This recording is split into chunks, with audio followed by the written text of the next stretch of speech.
इस संसार में जो भी व्यक्ति आया है उसे कर्म करना पड़ेगा। और सबसे बड़ी जो एक वो गलती कर रहा है वो ये कर रहा है कि वो सुख की अपेक्षा कर रहा है, लेकिन जो उसके कर्म हैं उन पर वो अपना ध्यान नहीं दे रहा। कहने का मतलब यह है कि बार बार जो एक बात मैं दोहराता हूं कि बोए बीज बबूल का तो आम कहां से हुए। मतलब बबूल का बीज बोकर हम आम खाने की अपेक्षा करेंगे तो ये कोई बच्चा भी आराम से समझ लेगा कि ऐसा संभव नहीं है। तो कहने का मतलब यह है कि कहीं ना कहीं हम हमेशा ये प्रयास करते हैं कि भगवान से हमें कुछ अच्छी चीज चाहिए।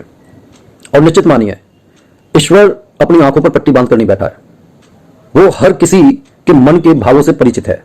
हम उसे मूर्ख बनाने की कोशिश करते हैं क्योंकि हम अपने आप को ज्यादा समझदार समझकर बैठे हुए हैं।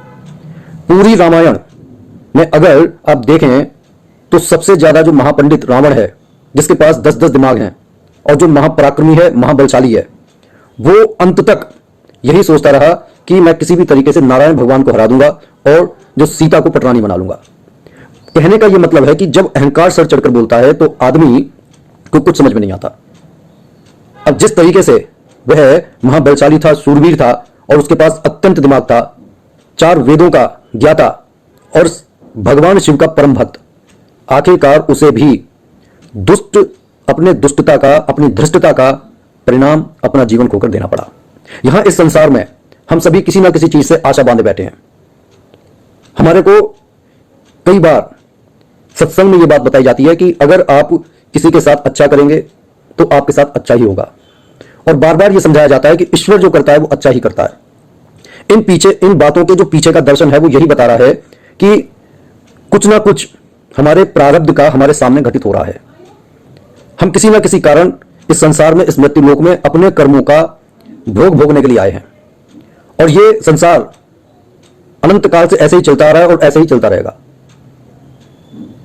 लेकिन हम अपने जीवन में कुछ ना कुछ अच्छा कर सकते हैं, ये हमारे ऊपर डिपेंड करता है। सबसे बड़ी बात कि जो लोग या तो बिल्कुल नास्तिक बन जाएंगे कि भगवान है ही नहीं, भगवान है ही नहीं, जो कुछ है ये सुख भोग है, किसी भी तरीके से चोरी करके, डाका डाल के दुनिया के जो सुख ऐश्वर्य को इकट्ठा कर लेना है, इसे भोगना है और मर जाना है। That's it. उनके लिए यही जिंदगी है। और उन लोगों का यह कहना है कि जिंदगी के बाद कोई जिंदगी है ही नहीं, और अगर है तो उसे प्रूव करके दिखाओ। तो ना कभी कोई उनको प्रूव कर पाएगा, ना उन्हें अपने जो है जीवन को बदलना होगा। लेकिन आप इतिहास उठाकर देख लीजिए, बड़े से बड़े राजा महाराजा का आप अंत देख लीजिए, बड़े से बड़े जो अपने आप को सूरमा समझते थे आप उनका अंत देख लीजिए। जिसने भगवान नाम को बिल्कुल त्याग दिया उसके शरीर में कीड़े पड़ के वो खत्म हुआ। मैं ये नहीं कह रहा कि भगवान ने उसके साथ इसलिए बुरा करा, उसके कुकर्म ही ऐसे थे कि उन्होंने उसको इस तरीके से मार डाला। लेकिन जो आस्तिक बनता है वो फिर इतना आस्तिक बन जाता है कि अब मुझे घर की कोई जिम्मेदारियां ही नहीं उठानी, मैं तो अब बस बैठकर राम भजन करूंगा। और सत्य यह है कि जो बिल्कुल अपने आप को ईश्वर को सौंप देता है सच्चे मन से, और उसके मन में यह भावना पूरी तरीके से बलवती होती है कि हां वो ईश्वर आएगा, मेरे को खाना खिलाएगा, तो ईश्वर आते हैं, उसे खाना भी खिलाते हैं। लेकिन सत्संग सुनकर हम उसकी आधी अधूरी बात को ग्रहण करके हम जानबूझकर इस तरीके का ढोंग रचते हैं कि ईश्वर आएगा, हमें खिलाएगा। दरअसल वो व्यक्ति अपनी जिम्मेदारियों से बचकर भागता है, आलस करता है, कोई भी काम करने में आलस करता है, तो उसका परिणाम उसको इसी तरीके से भुगतना पड़ेगा कि फिर अंत में सोचेगा कि ईश्वर ने तो कुछ करा ही नहीं, ईश्वर तो कुछ होता ही नहीं है।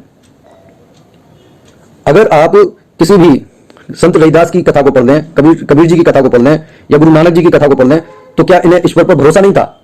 ये ईश्वर पर भरोसा करने के साथ सांसारिक जिम्मेदारियों को भी अच्छी तरीके से निभा रहे थे। और इन्होंने वाकई में जिस तरीके से अपनी साखियों में और अपनी जो चर्चाओं में ईश्वर का वर्णन करा है, वो वर्णन बिल्कुल ऐसा वर्णन है जैसे सूरदास जी ने, जिनकी आंखें भी नहीं थी, उन्होंने उनका वर्णन कर दिया है। ईश्वर वाकई में हमारे जीवन को ये दुख दरिद्रता से ऊपर उठा देता है। दुख दरिद्रता का मतलब ये नहीं है कि हम महलों में ही रह रहे हैं। भाई महलों में रहने वाले को अगर हम सुखी समझ रहे हैं लेकिन उसके दिल में सुकून नहीं है, वो दूसरों से फिर भी ईर्ष्या कर रहा है, तो उसके महलों में रहना और कहीं जो है एक बियाबान में रहने के बराबर ही है, क्योंकि वो कुछ समझ ही नहीं पा रहा है।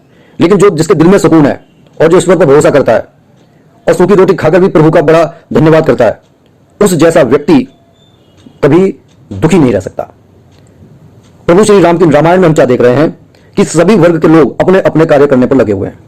और यहां पर आजकल इतना व्यक्ति डिस्ट्रैक्ट है अपने विचारों से कि वो ये समझ नहीं पा रहा कि मैं ये भी ले लूं, मैं ये भी ले लूं। मतलब किसी एक जगह पर वो स्थिर रहकर काम नहीं कर पा रहा। एक स्टूडेंट का जो काम है पढ़ना है, अच्छे नंबर प्राप्त करना है, लेकिन वो अपना ज्यादा समय किस पर व्यतीत कर रहा है, ये आज समझने की बात है, ये चिंता की बात है। प्रभु श्री राम को भी शिक्षा लेने के लिए गुरुकुल में जाना पड़ा। उन्होंने भी शिक्षा ली और शिक्षा लेने के बाद उन्होंने अपने अंदर उन संस्कारों को एक शिखर तक पहुंचा दिया कि हमें सिर्फ शिक्षा लेने के बाद हम सिर्फ मान सम्मान के पात्र नहीं बन जाते हैं जब तक हम अपने माता पिता का सम्मान नहीं करते हैं। सारी रामायण में जो रिश्तों का जो ताना बाना बुना गया है और जहां जहां पर रिश्ते जब टूटते हैं तो किस तरीके से पतन की ओर बढ़ते हैं, ये सब जानकारी रामायण में दी गई है और ये बहुत जरूरी है। हमारे हिंदुस्तान में चाहे रामायण को कोई अपना वो शिखर ना मिल पाया हो, लेकिन थाईलैंड में रामायण को जो वहां की राष्ट्रीय पुस्तक बताया गया है, वहां के राजा को राम जी का अवतार माना जाता है, राजा को राम कहा जाता है। वहां पर घर घर में राम जी की शिक्षा को प्रसारित किया जाता है।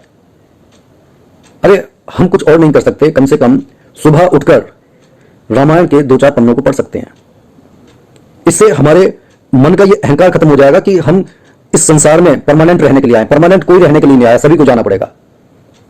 लेकिन सिर्फ प्रभु से कुछ मांगने के लिए जो प्रार्थना करी जाती है तो वो एक सौदा है, और कोशिश कीजिए कि आप ये सौदा मत कीजिए। जब आपके जीवन में कोई ऐसी विपत्ति आ जाए कि उसका निवारण करना बहुत मुश्किल है और आपको ईश्वर के अलावा कोई दिखाई नहीं पड़ रहा है, उस समय आप कोशिश कीजिए कि ठीक है, हे प्रभु, आप मेरे माता हैं, पिता हैं, भ्राता हैं, आप मेरी रक्षा कीजिए, जो मेरे लिए सही हो वो कीजिए। तो ईश्वर वाकई में आपकी प्रार्थना को सुनता है। लेकिन दिन रात सिर्फ इसी कार्य में लगे रहना, या तो पूरी नास्तिकता के प्रभाव में प्रभु को नकार देना, या आस्तिकता के प्रभाव में अपने घर की जिम्मेदारियों को छोड़कर आलस में बने रहना, इस तरीके से ना तो भगवान प्राप्त होता है और ना ही हमारी सांसारिक इच्छाएं पूरी होती हैं। और ये एक कटु सत्य है कि इन सांसारिक इच्छाओं को अगर हम देह से स्वीकार नहीं कर रहे, लेकिन मन के अंदर वही इच्छाएं चल रही हैं, तो उन इच्छाओं को पूरा करने के लिए ईश्वर फिर से धक्के मारकर हमारे को इस 84 के फेर में भेजेगा। इसलिए कोशिश कीजिए कि अपने विचारों पर नियंत्रण रखिए और जीवन के इस सुख वैभव का लाभ उठाते हुए अपने जीवन को प्रभु को समर्पित कीजिए, तो कल्याण है। लेकिन एक ढोंग लेकर अगर आप चल रहे हैं कि नहीं, मैं तो ये खाता नहीं हूं, मैं ये पीता नहीं हूं, मैं ऐसा नहीं हूं, मैं वैसा नहीं हूं, लेकिन मन से आप वो सभी कार्य कर रहे हैं, वो सभी करना चाहते हैं, तो आप ये समझ लीजिए कि आप ना तो रामायण के अर्थ को समझे, ना आप राम जी के चरित्र को समझे, फिर तो आप सिर्फ बाली बनकर रह जाएंगे, रावण बनकर रह जाएंगे। तो कोशिश कीजिए, अगर मेरी ये वीडियो समझ में आए तो कमेंट जरूर कीजिएगा। बोलिए जय जय सीताराम।